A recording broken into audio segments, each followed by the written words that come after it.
Ito sa impeachment, marami kasi nagtatanong, maraming nagko-comment, mga kababayan natin, na, uy, eto may impeachment na.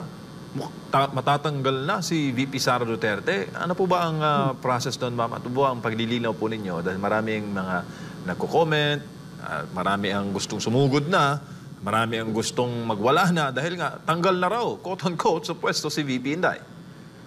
Well, naiintindihan ko naman yung silakbo ng damdamin, ano? Na nakakainis naman talaga. Marami, sigurado ako na maiinis dahil 32 million ang bumoto para sa kanya.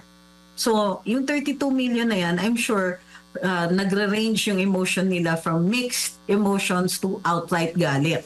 But ang nakikita ko rin na nag-emerge dito sa diskusyong impeachment ay maraming tao hindi nakakaintindi ng proseso nito. Kaya nga nung sinabi impeachment, may mga nagalit dahil akala nila tanggal na si VP Inday. So, linawin lang natin. Ang impeachment po, ito yung charge. Ang impeachment po happens sa Kongreso, sa House of Representatives. Pag nagawa yung charge, nakakuha sila ng enough evidence to constitute na pwede umakyat ito sa ma-charge yung official, ifo-forward ito sa Senado.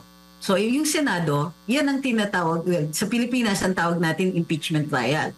Pero ang impeachment is what happens in the House. Yung nag-create sila ng articles of impeachment which will be the charge sheet. Yan po ang fino-forward doon sa Senado. So impeached si VP Inday pero hindi siya tanggal. Which means na in order na matanggal siya, kailangan yung due process requirement which is the Senate trial. Now yung iba refer to it as the Senate impeachment trial or the impeachment trial. Pero superfluous yun. It's simply the trial. At doon po, tinetesting, kaya trial, ito ay pagsusubok, tinetesting yung ebidensya against the official para ma-determine kung matatanggal siya. However, alam din po natin, dahil mga politiko ito, this is also a political process. So ang pag-determine ng ebidensya dyan is not even necessarily by the weight of the evidence, but by the political inclination ng mga mahistrado, which will be the members of the Senate. So, yun po nakikita natin. Aside from other things, of course, yung penalty, ang daming nagtatanong, pag na-impeach ba daw si VP Inday, makakatakbo pa ba siya for the presidency? So nakikita nyo na meron pa rin very imperfect pa rin po yung understanding ng impeachment process. So magiging learning experience ito. Parati nating sinasabi, yung impeachment dahil sa House yan, hindi ibig sabihin yan na matatanggal na si VP Inday. And therefore, hindi pa niyo dapat i-worry kung makakatakbo siya for 2028. Ang nakalagay naman sa saligang batas, ang pinakamataas na penalty na mai-impose after sa impeachment trial ay removal and disqualification. Ibig sabihin, may range pa rin po ng mga penalties. Pwedeng admonition, pwedeng suspension, pwedeng removal with disqualification. So, posible rin po. So, hindi natin masasabi kung maaaring tumakbo si VP Inday o hindi after impeachment. Kasi impeachment nga, yung charge lang po yun dun sa House. Ang titignan natin kung ano mangyayari sa Senado, kung ito ay tutuloy sa trial at kung dun sa trial, kung ano yung penalty na i-impose. So, ang dami pang pwedeng mangyari. Although, yun na nga, dahil imperfect yung understanding ng impeachment process, marami po ang galit, sumisiklab yung dibdib dahil ito ay isang tao na inupo natin at pinaglaban natin para manalo, and then ganito na lang suddenly representatives who have less mandate than the vice president ay nagpapatanggal dun sa isang napaka-popular na vice presidente. Ma'am, kikita po ba ninyo na itong undue haste, may ganun itong mabilisan, yung rush to impeach the Vice President is a big political gamble. And kasi, syempre, marami nagsasabi na it's now or meron ako narinig na it's now or never na daw na dapat matanggal na itong number 1 na balakid sa 2028 presidency. Your thoughts on that, ma'am? Well, definitely, minadali ito. May mga issues pa na hindi pa maliwanag, hindi pa pinapaliwanag ng mga kinatawan ng Senado o ng Kongreso, at ang tingin natin dito ay hindi yan mapapaliwanag until June. O halimbawa, hindi natin nakita na file yung fourth impeachment complaint. Hindi tayo sure kung yung impeachment articles na finorward nila sa Senado ay galing dun sa tatlong nauna o dun sa pang-apat na nahuli o may pinili sila na isa doon sa mga yon. So hindi pa yan ine-explain kasi wala akong nakita na formal announcement ng Kongreso on what the articles of impeachment are. Pangalawa, ano ang rules ng Senado from the time that they receive it? Doon sa House kasi, pag natanggap mo yung impeachment complaint, considered filed na yon, no? Pero the process doesn't begin until ma-transmit from the SecGen to the Speaker of the House. Ayon sa Korte Suprema, dahil may prohibition, hindi pwedeng mag-file ng more than one impeachment proceeding. Hindi pwedeng more than one impeachment proceeding per year. So, ito yung sinasabi lang immunity which is also inaccurate. Yung pag-transmit begins the process. So, one procedure na yon, which means na kung hindi ito mag-prosper, may 1 year po na hindi maaaring filean ng reklamo si VP Inday. Doon naman, pagdating doon sa Senado, wala tayong nakikita doon sa Senate Rules on Impeachment kung kailan nag-umpisa yung procedure.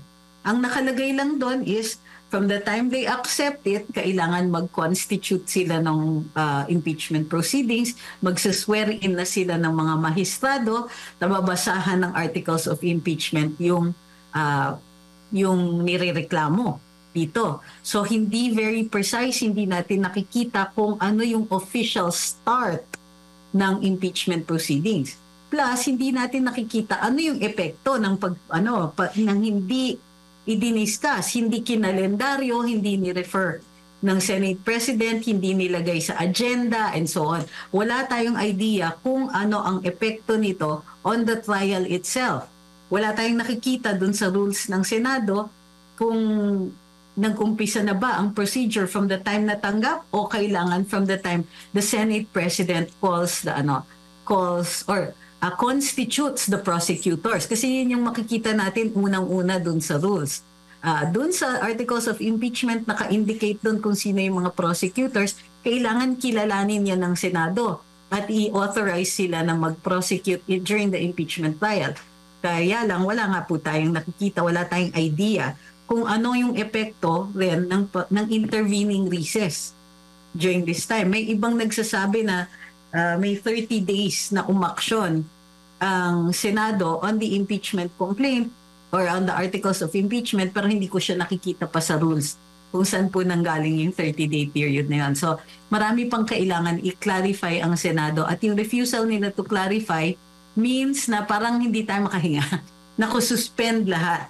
What we know is that this has bought VP Inday some time to deal with the situation, pero hindi rin po natin alam kung ano ang hatid ng June 2 dito sa kaso na ito.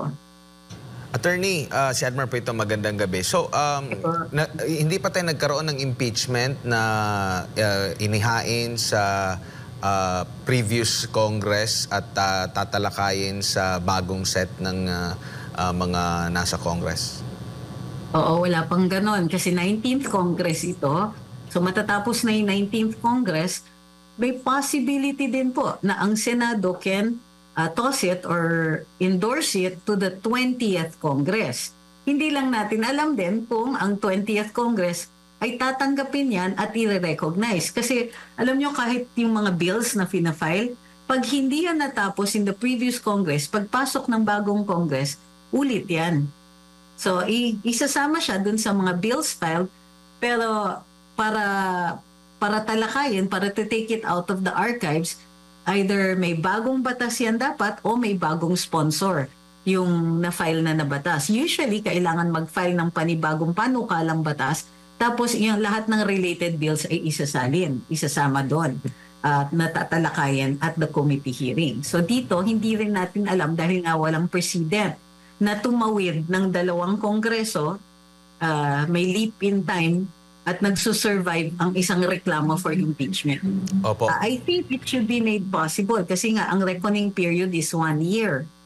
for 1 year na kung sakasakaling ma-dismiss, 1 year na hindi pwedeng mag-file ng impeachment, which could na tumatawid yan ng dalawang kongreso rin pagka late na ang filing ng impeachment complaint. So, hindi po malinaw sa patakaran na magiging void siya kapag natapos na yung Congress kung saan siya inihain at kumbaga hindi siya automatic, wala din doon na sinasabi. So, sino po yung mag-i-interpret nito, ma'am? Ang Korte Suprema po ba? Kaya mag-interpret nito? Halimbawa na lang na umusad sila sa next Congress, kukwestiyonin ito sa Korte Suprema? Posible po yun. So kung kunwari kilalanin ng 20th Congress yung paglipat sa kanila ng Articles of Impeachment, kung mayroon mag-o-oppose, at usually ang nasasakda lang mag-o-oppose niyan, maaaring dalhin yan sa Korte Suprema. So yun po ang magiging arbiter nun. Opo. Pero dito po sa mabilisan na ginawa lang sa loob lamang po ng isang araw kasi nga nabanggit nila na parang nasurpresa yung iba. Ibig sabihin hindi na pag-aralan ng bawat isang mga mambabatas itong yung mga nakikitang dahilan o pagbabasehan para sa kanilang mga impeachment. Kung ito man ay nangyari, meron po bang patakaran dito na maaari silang managot? Kasi sa mga hukom nga, di ba, kung hindi nila binabasa lahat-lahat at nagbigay agad sila ng judgment, pwede silang mabalikan. Pero dito, maaari ba? Ang tingin ko dito is yung medyo malabo kasi nga, meron bang fourth impeachment complaint? Ito ba ay kinilala? Ito ba yung naging articles of impeachment? Kasi may narinig tayo na may 3 articles of impeachment, may 3 reklamo na in-archive. So kung ito ang ika-4, dapat dumaan siya sa proseso. Pagtanggap ng SecGen, ita-transfer dun sa House Speaker. Base dun sa rules, may 10 calendar days si House Speaker within which to transmit it to the plenary. Tapos ika-calendar siya and then after it's calendared, babasahin siya sa floor. Pagdating doon sa titignan rin kung anong gagawin. Kung maraming mag-endorso at the plenary, then considered passed na yon. Yung reklamo, mako-convert siya into articles of impeachment.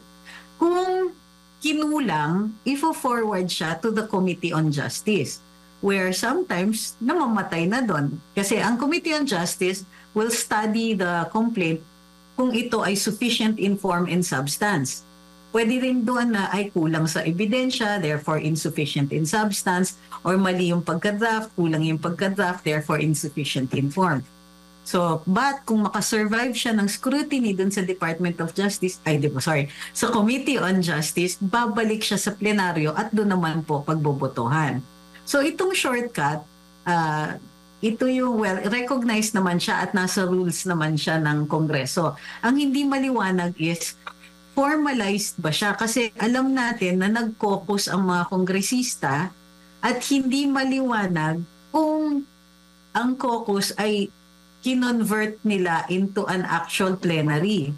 So kung hindi ito plenary, may nakikita akong pagkakataon na questionin ito sa mataas na hukuman.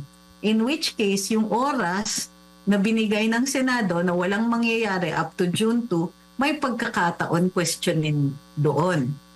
So, dahil rin kasi hindi rin maliwanag yung ibang parts, that's how we learn naman pagka may mga blanks or kakulangan dun sa mga rules, iaakyat talaga yan sa Korte Suprema. Opo, Attorney, maaari bang maobliga itong mga lumagda na magpaliwanag kung bakit sila nagbanggit ng yes? Or bakit sila lumagda dito? Pwede ba silang obligahin, lalo na ng taong bayan? Kasi sa pamamagitan ng pagpapaliwanag nila, maaaring malaman natin kung hanggang saan yung kanilang kakayahan sa pagtimbang po kung talaga nga bang ang isang individual ay sa tingin nila ay merong paglabag na nagawa o merely kanila lang kinater yung mga aligasyon na walang basehan kung bakit sila nagpirma doon na pabor. Kadalasan yung pag-i-explain ng boto sa plenaryo ay ginagawa at the request ng representante, ng kongresista. Hindi yan pwedeng i-require sa kanila. Wala tayong nakikitang paraan na ma-require ng taong bayan ito. Unless it's in the national conversation at magiging issue sa kanilang re-election or elections for any other position. So dun lang po, yung accountability na ganon ay nahihingi lang natin dahil ito ay election. Pero yung in the House itself, sila po yung nagde-decide kung sila ay mag-explain ng kanilang boto. Kung mag-iikot na lang siguro sila ngayong darating na kampanya, kung sila ay manunuyo na naman sa ating mga kababayan, siguro ang ating mga kababayan ay direkta na lang nilang tanungin at gawin nilang basehan sa kanilang pong pagboto na maipaliwanag ng lubusan bakit sila bumoto ng ganito. Attorney Trixie, wala naman siguro mawawala po doon. Wala, dapat hinahanda yan. Kung sakasakaling sumali sila sa mga rally-rally, punta tayo sa rally, tapos tanungin natin, bakit ganyan ang boto ninyo? Bakit binoto nyo to impeach yung vice-presidente na 32 million ang mandato? So, tingin ko, magiging interesting itong election na ito. Opo. Pero, medyo disheartening lang kasi ang dinig ko may mga 80 daw na kongresista na running unopposed. Ma'am, ito, talagang pinapatanong to ng ating global audience. Ano rin po kanilang magagawa para po pigilan itong mga hakbang? Lalo na yung 32 million ng mga bumoto kay VP Sara Duterte. Makatulog man lang daw sila, ma'am, sa kinaharap na hamon ngayon ng bise. Sa ngayon, ang mahalaga is malaman ni VP Inday at malaman ng mga gustong ipa-impeach siya na may malakas at mayroon siyang suporta. Na yung 32 million ay hindi po nakakakalimot at nag-oobserba dito sa mga tao na may pakana nitong impeachment na ito. Kung babasahin niyo po yung press release nila tungkol dun sa articles of impeachment, maliliwanagan kayo na medyo pilit yata itong ibang mga itong mga ibang mga nilagay nila. Katulad ng mga aligasyon ng hindi ko alam kung pwedeng sabihin dito kasi baka ma-strike kayo dun sa social media. Dun sa pag-unalive halimbawa ng Pangulo, ng Speaker of the House at ng unang ginang. So meron pa yung ibang mga yung tungkol dun sa confidential funds, pati dun sa mga supposedly mga transaction sa Department of Education, yung meron pa sila, anim yung grounds na nilagay nila na medyo katakataka.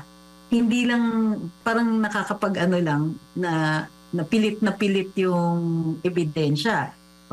Ito, number 5, involvement in EJ case through the Davao DS. Okay? Ang testimony nito ay tungkol sa mga naganap bago pa siya naging vice-presidente. Parang, can you make her liable? Ang tinatanggal natin siya sa pwestong vice-presidente. Impeachable ba siya for acts that were allegedly committed bago siya naging vice-presidente? Bukod pa dyan, meron pa ang charge, destabilization, insurrection, and public disorder. Dahil daw po siya ay, nung hindi siya pumunta dun sa State of the Nation, nagbiro siya na siya daw yung designated survivor. Parang ito daw ay may evil overtones. May overtones na na nakaka-destabilize. Nag-lead daw siya ng rally na nananawagan ng resignation ng ating Pangulo. Which, factually, alam natin hindi totoo. Publicly defending daw, Pastor Quiboloy, fugitive pastor, Apollo Quiboloy, a known ally, accused of serious crimes. Teka muna, hindi pa nga hindi pa criminal yung si Pastor. He is still undergoing trial. May presumption of innocence pa. Pero ang ginagawa nila dito, nililink nila sa isang tao na humaharap pa lang ng mga charges at ginagawa nilang guilt by association. Paano magkakaroon ng guilt by association? Wala pang ang guilt yung isa. So, very unusual. Meron pa, obstructing congressional investigations by ordering subordinates not to comply with subpoenas. Hindi yata ito, parang saan ground? Hindi maliwanag kung anong ground ang ina-allege nila dito. threatening bodily harm against the President, First Lady, and the Speaker. Again, imbis na ilagay nila kung ano yung basis, kung ano yung grounds, nag-a-allege sila ng mga actions tapos piniframe nila in such a way as it would appear to be shocking. Pero hindi na susubstantiate kasi hindi siya sumasapol doon sa mga grounds for impeachment. I'm sure ipapasok nila lahat ito doon sa betrayal of public trust dahil ito po ay catch-all na tinatawag nila. But still, yung ililink mo yung mga ganitong klaseng action to betrayal of public trust, it's going to take some doing. Hindi talaga ako naniniwala that this is a serious impeachment complaint. Para sa akin, very cynical. Parang sinasabi nila, kahit walang kwenta itong articles of impeachment na ito, ipapasa pa rin namin because we have the numbers.